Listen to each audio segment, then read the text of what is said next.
दोस्तों नमस्कार।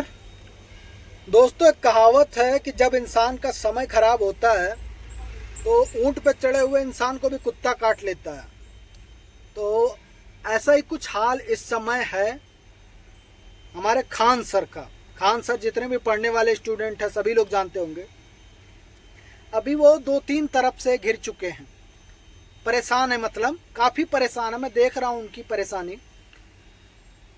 पहला तो अंजना ओम कश्यप ने जो बयान दिया, टीचरों के बारे में अपशब्द बोला, उस पर उन्होंने सीधा खुल के बोला अंजना का नाम लेके, अंजना ओम कश्यप, कि अंजना ओम कश्यप तुम्हारी कोई औकात नहीं है। वो सही बोले भाई।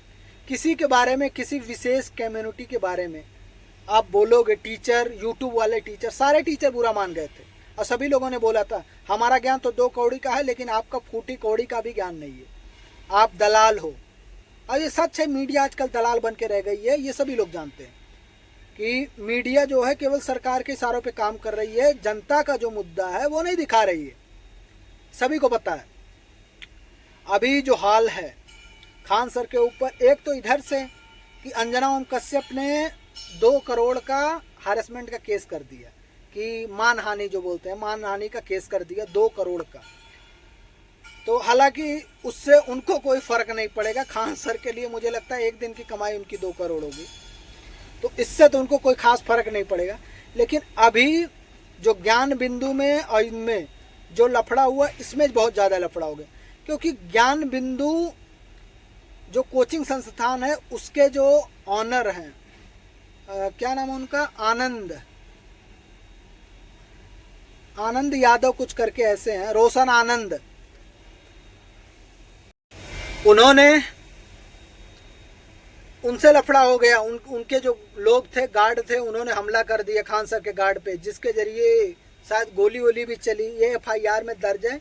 रियल में पुलिस ये बता रही है कि ऐसा कुछ नहीं मामला है। लोगों का कहना भी ये है कि कहीं कुछ गोली वोली नहीं चली है। बाद में ये दिखाया गया कि गोली चली है, जो कि खान सर ने अपने गार्ड के द्वारा बोल के चढ़वाया।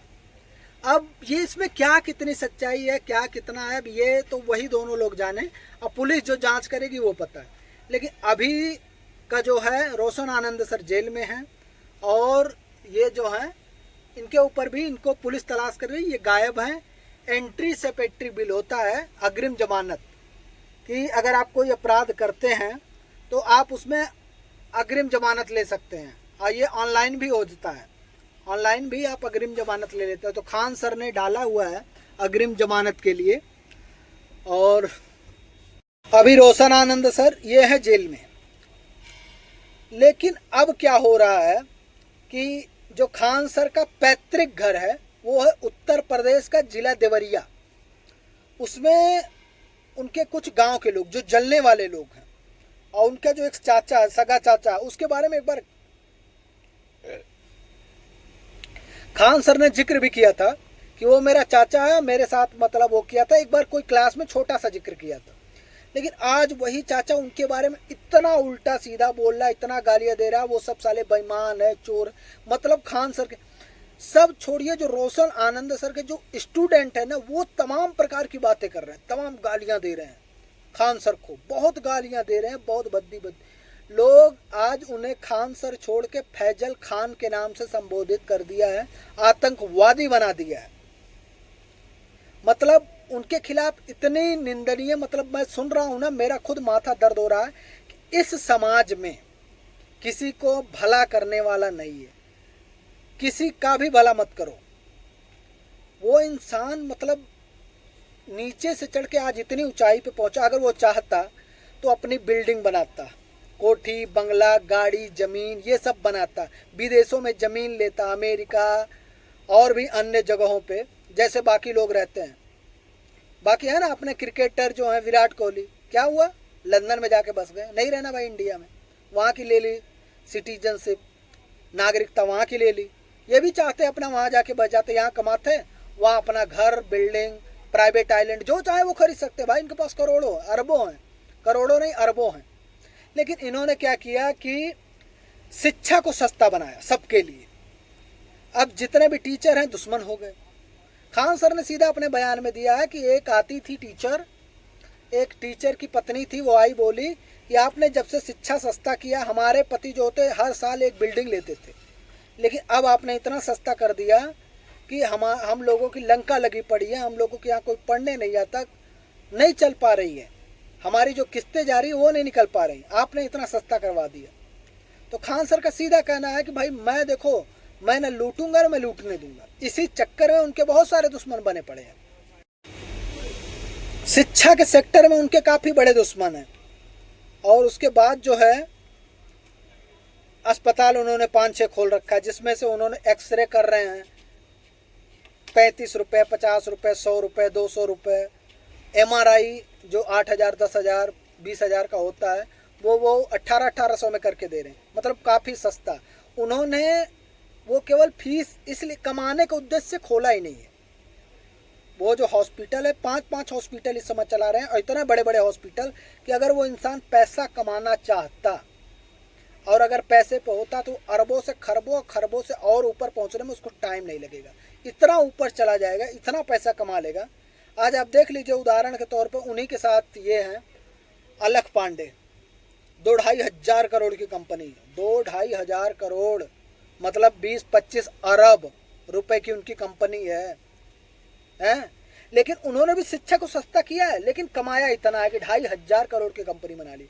शिक्षा वो भी सस्ती दे रहे हैं और शिक्षा ये भी सस्ती दे रहे हैं। आप सोचो कि अगर अलख पांडे सर के पास होगा तो उनके पास कितना होगा। कुछ भी हो, लेकिन आधा मान लो तब भी बहुत है, 1000 करोड़ भी मान लो तब भी बहुत है। तो अब उनके दुश्मन 2 हैं। एक तो अस्पताल वाले, जितने अस्पताल चला रहे थे, जितने 1000-1200 ले रहे, कोई 1000-1200 देगा या 250 में अपना काम कराएगा? जाहिर सी बात है 250 में अपना काम कराएगा, वही चीज़ होना है।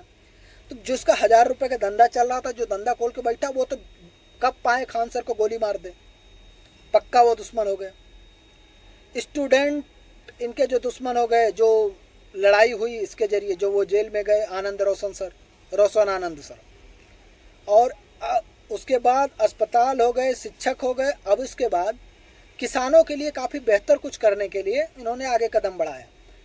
अभी तो फिलहाल ये देखो जेल में जाते क्या होता है, लेकिन ये बाहर आ जाएंगे, ज़्यादा समय तक नहीं रहेंगे। ऐसे इंसान मतलब ज़्यादा दिन अंदर नहीं रहते, ये बहुत जल्द बाहर आते हैं, क्योंकि इनके ऊपर कोई ठोस आरोप नहीं है कि इन्होंने किसी को मरवाया है या मरवाने की कोशिश की है।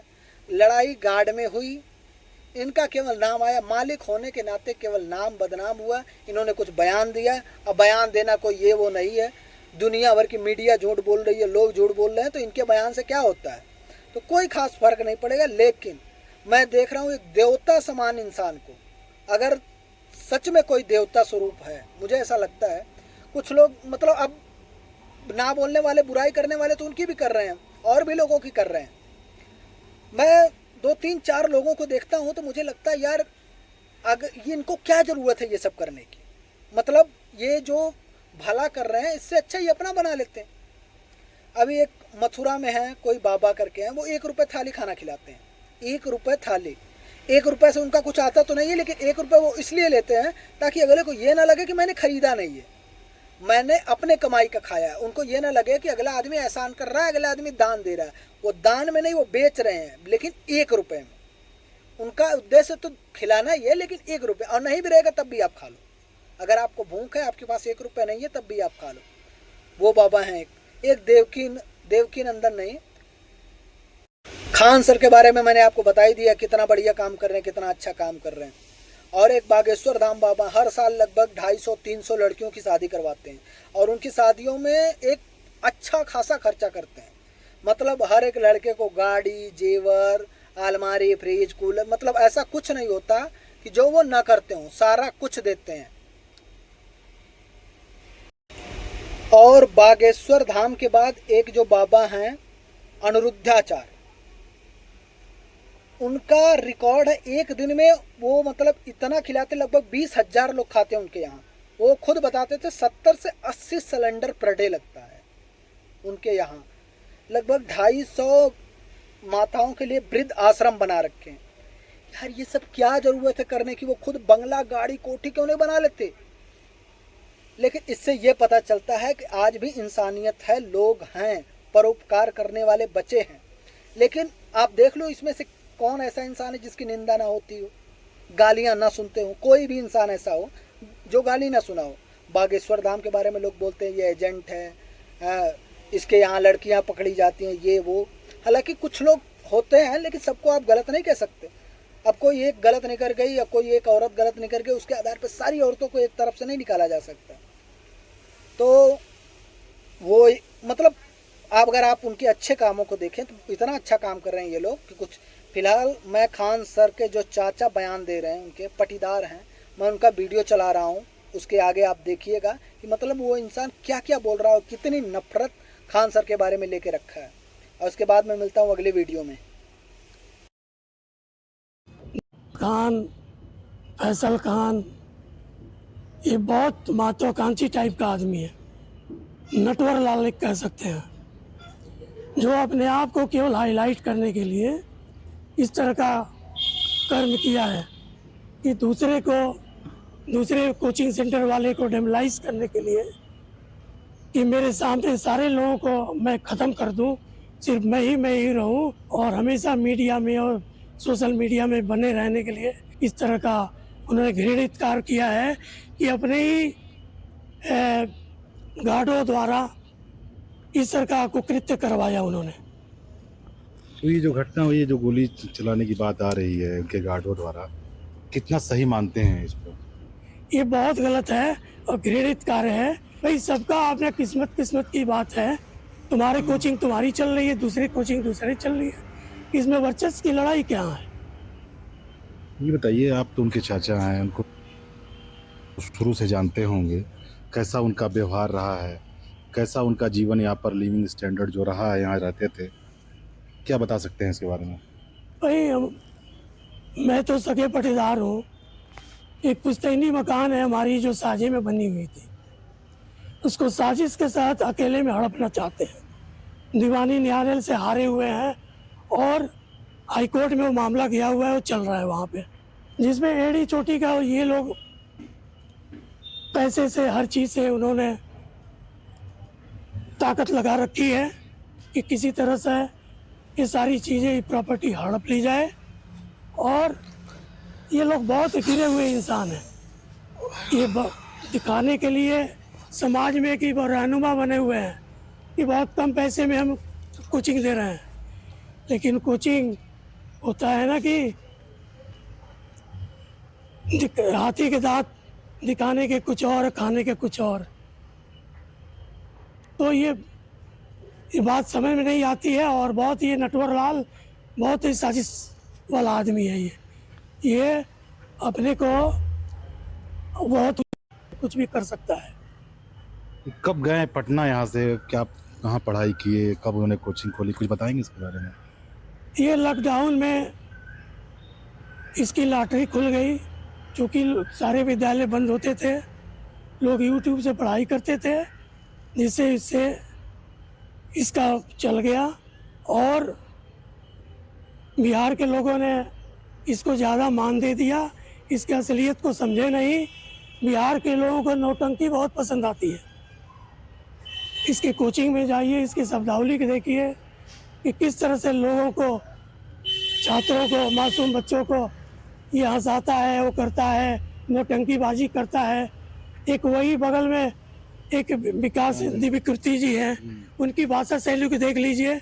आईएएस और पीसीएस तैयार करने वाला व्यक्ति क्या इस तरह की भाषा शैली इस्तेमाल करेगा? कहीं कभी नहीं करेगा वो। और